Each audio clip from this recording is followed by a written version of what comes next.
जय हिंद दोस्तों, मैं एसपी सर आप सभी मित्रों का सदाशिव कोचिंग क्लासेस के यूट्यूब चैनल पर हार्दिक स्वागत करता हूं। दोस्तों DElEd BTC second semester complete mathematics section के अंतर्गत दोस्तों पवन सीरीज के वस्तुनिष्ठ प्रश्न चल रहे हैं।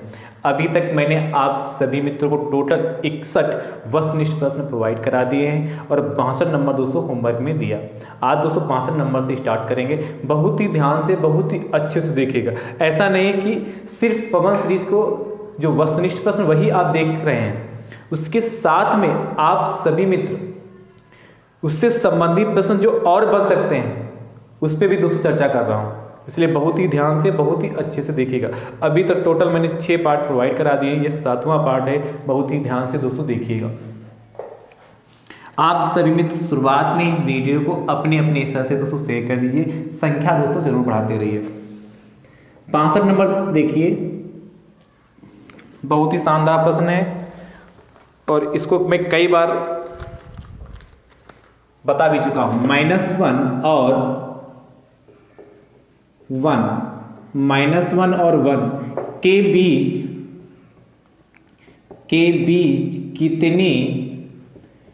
कितनी -1 और +1 के बीच कितनी परिमेय संख्याएं प्राप्त की जा सकती हैं? कितनी परिमेय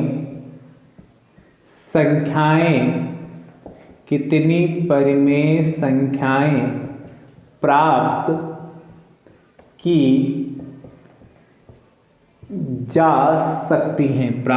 जा सकती हैं? ऑप्शन देखिएगा, 4 ऑप्शन। पहला, दूसरा, तीसरा एंड चौथा। पहला ऑप्शन आपसे कहता है 0, दूसरा ऑप्शन आपसे कहता है 1, तीसरा ऑप्शन आपसे कहता है 2 एंड चौथा ऑप्शन आपसे कहता है अनंत। तो ध्यान से देखिएगा, इन चारों ऑप्शन को बहुत ध्यान से समझिएगा। आपसे कह रहा -1 और 1 के बीच कितनी परिमेय संख्याएं प्राप्त की जा सकती है। परिमेय संख्या किसे कहते हैं? ऐसी संख्याएं जिन्हें P/Q के फॉर्म में लिख सकते हैं, जहां Q जो है does not equal to 0। Q कभी भी 0 के बराबर, मतलब जो हर है वो कभी भी 0 के बराबर नहीं होगा। ठीक है। अब कोई भी दो परिमेय संख्या, अच्छा एग्जाम्पल में देखिए, जैसे लिखा 1/2, 1/5, माइनस का 1/6, माइनस का 3, माइनस का 2, माइनस का 7, माइनस का 1, ऐसे बहुत सारी हो सकते हैं। और 5, 2, ऐसे बहुत सारी भाई। अब कहेंगे सर 2 कैसे होगी परिमेय संख्या? अब देखिए 2 के नीचे 1 नहीं मान सकते, तो P/Q होगा कि नहीं होगा? ये तो आप सब जानते हैं कि नहीं जानते हैं? अब देखिए कोई भी दो परिमेय संख्या ले लीजिए, जैसे मैं कह लूं 1 और 2 के बीच में कितनी परिमेय संख्या होगी? कोई भी दो परिमेय संख्याएं ले लीजिए। -5 और 5 के बीच में कितनी परिमेय संख्याएं होंगी? 1/5 तथा 1/4 के बीच में कुल कितनी परिमेय संख्याएं होंगी? अब देखिए 1/5 और 1/4 के बीच में कुल कितनी परिमेय संख्या? कोई भी दो परिमेय संख्याओं की बात करता, कोई भी, यहां तो -1 और 1 के बीच कहा गया, कोई भी दो परिमेय संख्याओं के बीच में बात करें तो उसके बीच में अनंत परिमेय संख्याएं होती हैं। कितनी होती है? अनंत। जैसे अब है 1 और 2 के बीच में, जैसे हम देख लेते हैं, तो देखिए 1, 1.1, 1.11, 1.111, कितनी बार लिखोगे? 1.2, 1.25, ऐसे बहुत सारी लिख सकते हैं। ऐसे तो लिखते ही जाएंगे कि नहीं लिख सकते हैं? बहुत सारी, अनंत। तो इसलिए कभी भी दो परिमेय संख्याओं के बीच में आपसे परिमेय संख्या पूछे तो अनंत होती है। ठीक है, ध्यान रखेंगे। हाँ, चलिए नेक्स्ट देखिएगा। अगला प्रश्न आपसे कहता है 62 के बाद 63,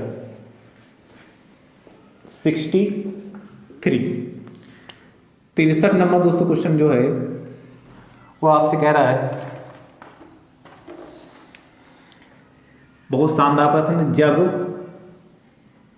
जब दो अनुपात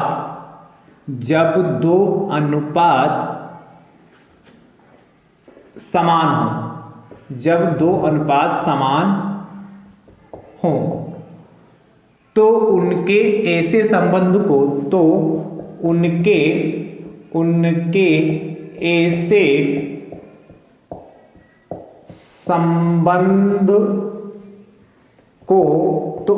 ऐसे संबंध को क्या कहते हैं? क्या कहते हैं? ध्यान से देखिएगा। पहला ऑप्शन है मिश्रित अनुपात।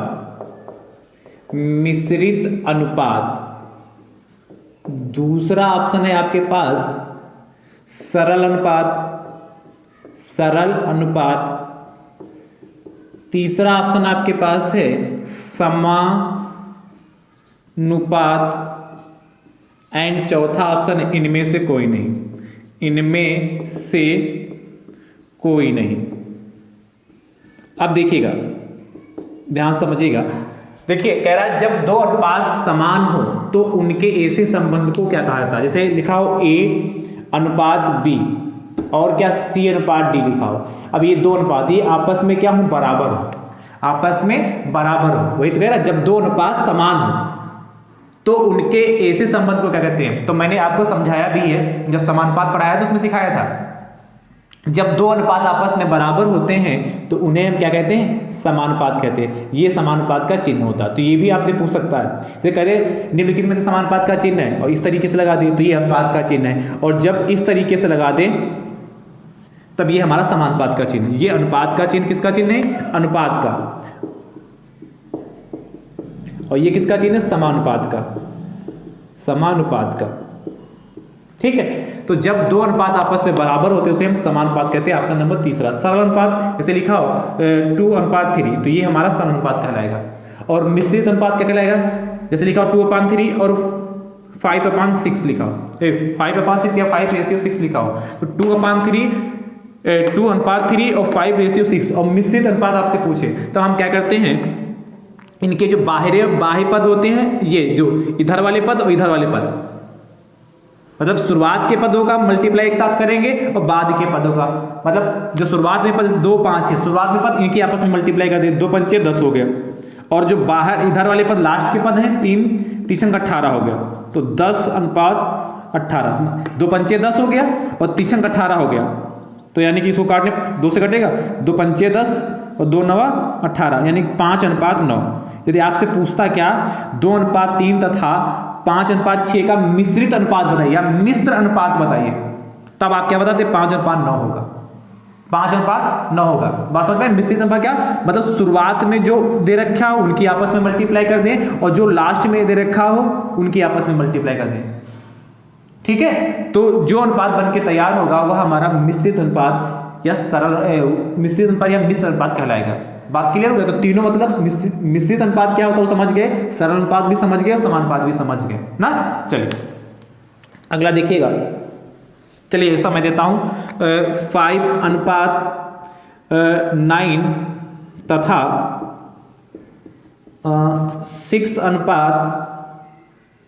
6:7 का मिश्रित अनुपात बताइए। मिश्रित अनुपात क्या होगा बताइएगा। ठीक है, कमेंट बॉक्स में। मिश्रित अनुपात समझ गए हैं तो कमेंट बॉक्स में इसका उत्तर दीजिएगा। अगला देखिएगा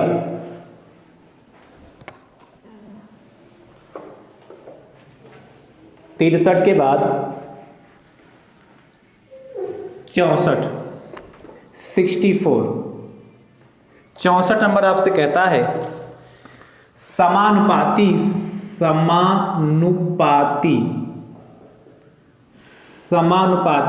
पदों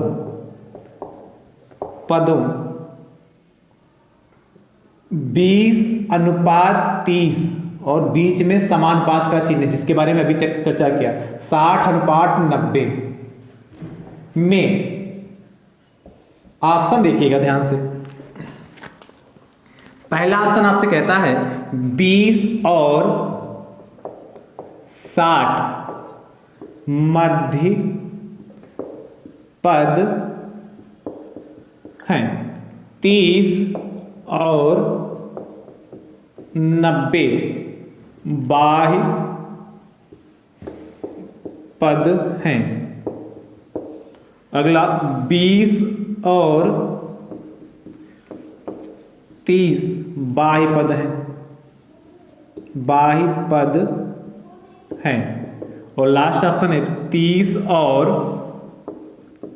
60 बाह्य पद हैं। अब ध्यान समझिएगा, ध्यान से, बहुत ध्यान से देखिएगा। समानुपाती पदों में ये पूछा है, तो देखिएगा समानुपात जो पद होते हैं, जैसे क्या मैंने बताया, ए अनुपात जो बी है वह बराबर किसके हो, सी अनुपात डी। मतलब ए अनुपात जो बी हो बराबर सी अनुपात डी। जहां पर समानुपात लिखा होता है, लगा होता है, उसके स्थान पर हम बराबर का चिन्ह लगा सकते हैं, बराबर का चिन्ह लगा सकते हैं। यानी कि समानुपात, यदि इसको ऐसे भी लिख सकते हैं क्या, ए अनुपात बी समानुपात सी अनुपात डी। इसमें क्या होता है, जो ये अंदर वाले पद होते हैं, ये इनको हम कहते हैं क्या, दो पद, मध्य पद और बाह्य पद कहा, तो इनको हम मध्य पद कहते हैं, मध्य पद, या इनको अंतः पद भी कहते हैं, अंतः पद। ठीक है। और जो ये होते हैं, देखिए एक यूज हुआ यहां पर क्या, बाह्य पद, तो ये हमारे बाह्य पद कहलाते हैं। क्या कहलाते हैं, बाह्य पद कहलाते हैं। ठीक है। तो यदि समानुपात का चिन्ह लगा, इसका मतलब क्या है, हमेशा बाह्य पदों का जो गुणनफल होता है, बाह्य, थोड़ा सा बढ़ा के लिखना हो नीचे, ध्यान से देखिएगा, बाह्य पदों का गुणनफल, एक चीज देखिएगा, गुणनफल क्या होता है, मध्य पदों या अंतः पदों, मध्य पदों के गुणनफल, मतलब बाह्य पदों का गुणनफल हमेशा मध्य पदों के गुणनफल के बराबर होता है। अब यहां पूछा गया, यानी कि आपसे कहा 20 और 60 मध्य पद है, तो 20 और 60 मध्य पद कहां है भाई, ये तो 60 तो बीच में, तो मध्य हो गया, ये तो बाह्य है। अगला कह रहा तो पहला ऑप्शन नहीं होगा। दूसरे में कह रहा है 30 और 90, 30 और 90, तो देखिए ये तो अंतः होगा, ये बाह्य होगा, तो ये भी नहीं, बाह्य पद कहां है। 20 और 30, 20 और 30, ये तो कुछ नहीं है भाई, एक अंदर है एक बाहर है, एक अंदर एक बाहर। और 30 और 60, 30 और 60 बाह्य पद है, नहीं नहीं 30 और 60 मध्य पद है, यहां ऑप्शन में करिए मध्य पद है, और शायद उसमें भी मध्य पद ही लिखा है, हाँ मध्य पद है। तो 30 और 60, देखिए 30 और 60 बीच में है, और बी ये सी देखिए मध्य पद है, तो ऑप्शन नंबर आपका कौन सा होगा, चौथा सही हो जाएगा। 30 और 60 जो है वह मध्य पद है। बात क्लियर हुई नहीं क्लियर हुई, चलिए अगला देखिएगा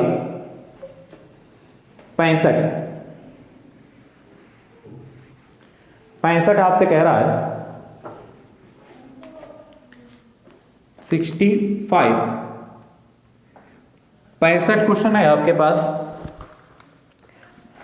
25, 75, 500, 1000 समानुपात में नहीं है, क्यों, समानुपात में नहीं है, क्यों भाई समानुपात में नहीं, ये आपसे जानना चाहता है। ऑप्शन देखिएगा, यहां कोई बाह्य पद नहीं है, यहां कोई बाह्य पद नहीं है, ठीक है। आगे कह रहा है बाह्य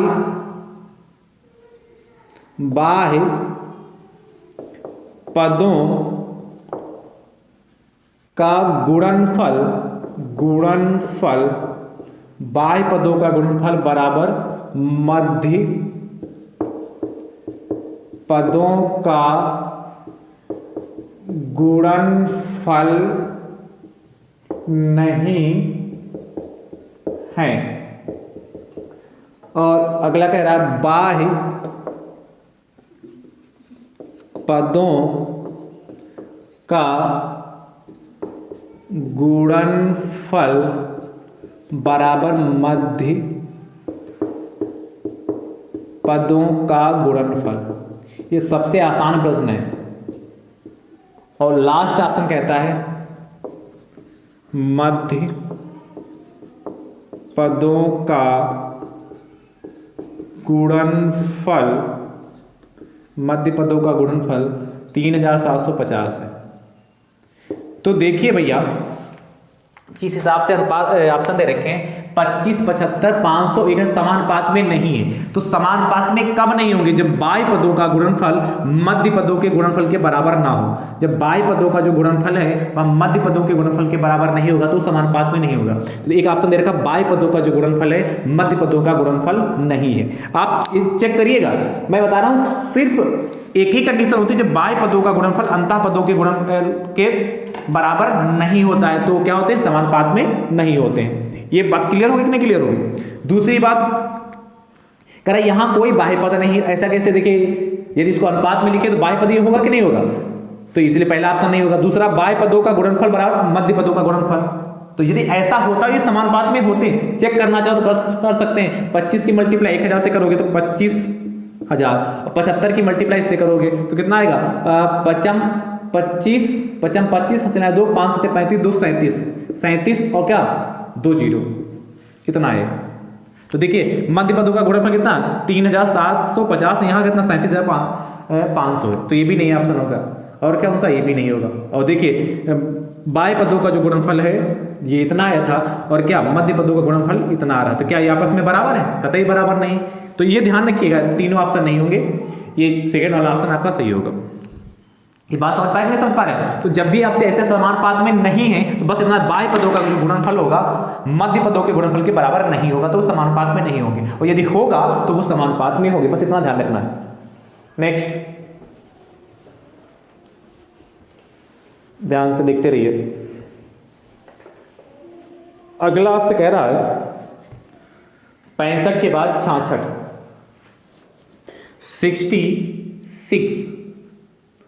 66 नंबर दोस्तों आपसे कहता है 6 और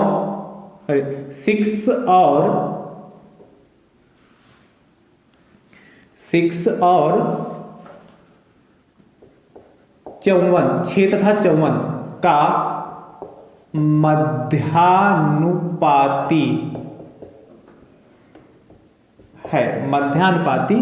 है। पहला ऑप्शन है आपके पास 9, 18, 30 और 24। अब देखिए मध्यानुपाती कैसे निकालते हैं? देखिए आप जानते हैं क्या, मैंने अभी बताया था A अनुपात B बराबर हो किसके? C अनुपात D, तो ये समानुपात में होते हैं। मध्यानुपाती निकालने के लिए देखिए मध्यानुपाती मतलब 6 और इनके बीच में, ये प्रश्न अतिलघु में भी आपसे पूछ सकता है, ठीक है, 1 नंबर में भी आ सकता है। तो जब 6 और 54 का मध्यानुपाती आपसे पूछिए तो लिखना, माना 6 तथा 54 का मध्यानुपाती x है, लिख लीजिएगा। और तो 6 और बीच में x लिख लीजिए और 54 लिख लीजिए। बहुत ध्यान सुनिएगा, क्या मानेंगे?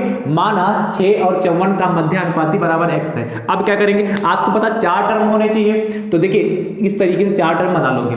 तो पहला क्या लिखोगे? 6 रेशियो x बराबर x रेशियो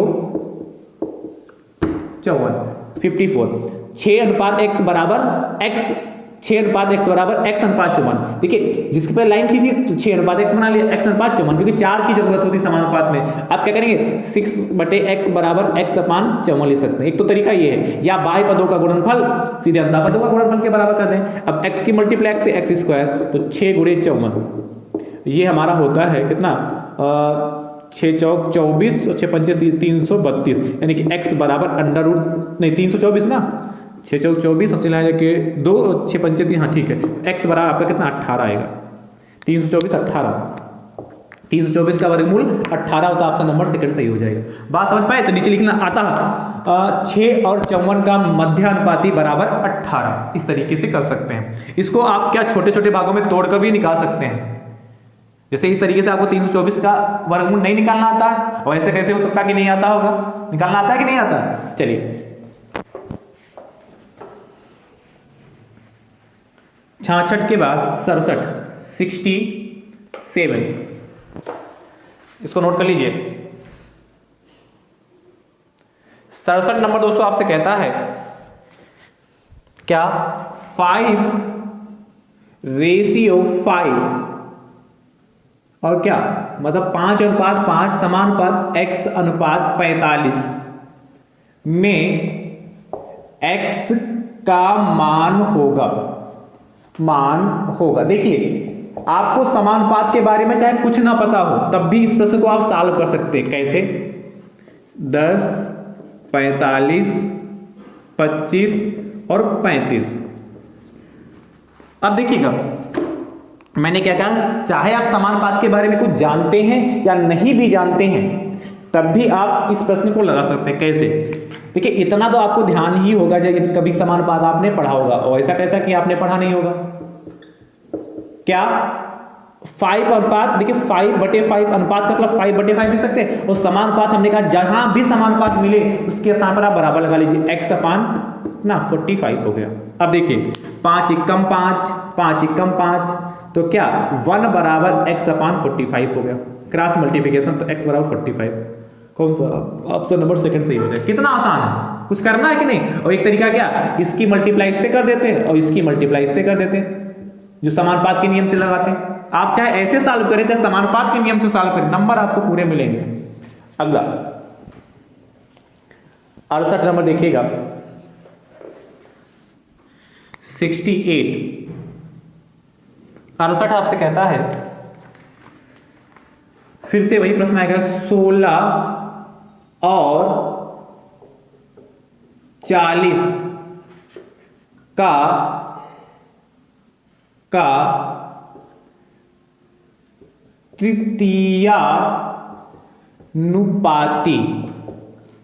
तृतीयानुपाती होगा। देखिए अभी आपसे मध्यानुपाती पूछा था, अब आपसे तृतीयानुपाती पूछ रहा है, तो ऑप्शन है 8 √10,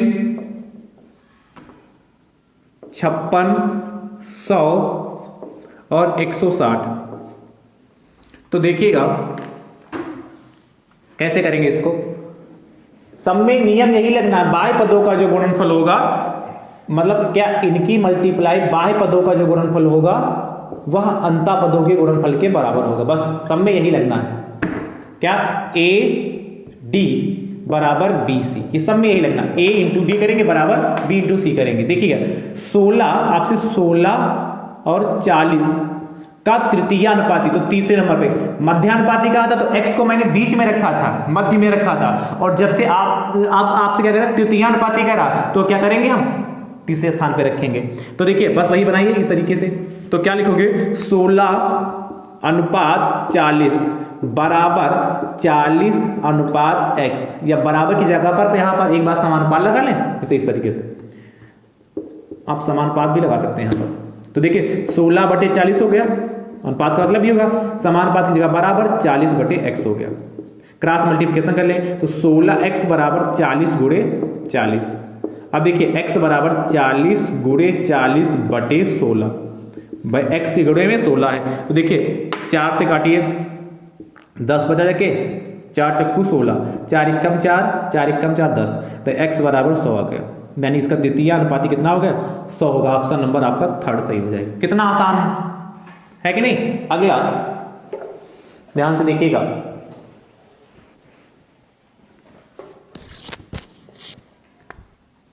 उनहत्तर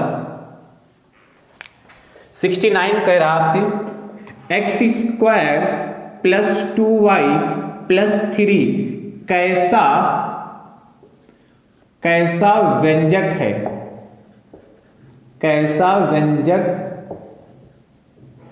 है, कैसा व्यंजक है। अब ध्यान समझिएगा, ऑप्शन क्या क्या है, सजातीय व्यंजक,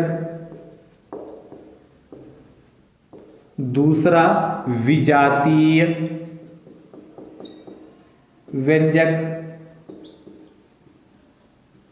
तीसरा इनमें से कोई नहीं, इनमें से कोई नहीं, कोई नहीं, और चौथा है ज्ञात नहीं किया जा सकता, ज्ञात नहीं किया जा, ये हटा देना,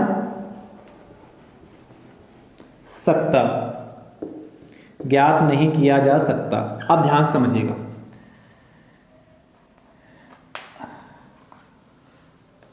अब आपसे कहा कैसा व्यंजक है, तो देखिए एक्स स्क्वायर और वाई, देखिए जब वेरिएबल सेम होना चाहिए, जैसे यहां भी एक्स है तो यहां भी एक्स होता तो सजातीय व्यंजक होते। सजातीय मतलब एक जाति के, क्या एक जाति मतलब देखने में बिल्कुल एक जैसे, जैसे यहाँ एक्स है यहाँ वाई है तो अलग अलग जाति के हैं, इसलिए ये कैसा होगा हमारा विजातीय व्यंजक होगा। ऑप्शन नंबर आपका सेकंड सही हो जाएगा। 70 नंबर देखिएगा, आपसे कह रहा है 70 नंबर आपसे कह रहा है 9y² प्लस 4y प्लस 8 कैसा व्यंजक है। तो देखिए ये कैसा व्यंजक होगा, हटाएं इसको, देखिए ऑप्शन यही है। तो देखिए यहां भी y यहां भी y, चर जब सेम मिले, अच्छा इनके कोफिशिएंट क्या लगे उससे हमसे लेना देना सिर्फ चर सेम होने के, तो जब चर सेम मिलेंगे तो ऐसे व्यंजक को हम क्या कहेंगे सजातीय व्यंजक कहेंगे। ऑप्शन नंबर आपका पहला सही हो जाएगा। चलिए नोट करिए, ठीक है। अगला 70 के बाद 71, 71 71 आपसे कहता है समीकरण में पक्ष होते हैं, समीकरण में पक्ष होते हैं। अब ये क्या है भाई, समझ गए ना प्रश्न क्या पूछ रहा, समीकरण में पक्ष होते हैं। पहला 1, दूसरा 2, तीसरा 3 एंड चौथा कहता है 3 से अधिक, 3 से अधिक। अब देखिए 3 से अधिक कह रहा है, तो आप जानते हैं जैसे लिखा हो समीकरण, जैसे लिख देते हैं हम 3x + 5 = 2x प्लस का 3। अब 3x + 5 = 2x + 3, ऐसे ही तो समीकरण लिखा होता, या x² + 5x प्लस का 7 या 8 बराबर 0। अब देखिए ये द्विघात समीकरण है, ये क्या सरल एक ही समीकरण है। तो देखिए ये बराबर के उधर एक पार्ट नजर आ रहा है, उधर पार्ट नजर आ रहा है, तो इसको हम कहते हैं बायां पक्ष, बायां पक्ष। और ये कहलाता है हमारा दायां पक्ष, दायां पक्ष, यानी कि LHS, और ये हमारा क्या RHS, left hand side right hand side. वही चीज यहां भी देखिए, ये इधर हमारा LHS कहलाएगा, ये हमारा RHS कहलाएगा। यानी कि कोई भी समीकरण होंगे उसमें केवल 2 पक्ष होते हैं। कितने पक्ष होते हैं, 2 ही पक्ष होंगे, ठीक है। अगला 72 72 आपसे कहता है क्या 3x² प्लस का 5x - 2 व्यंजक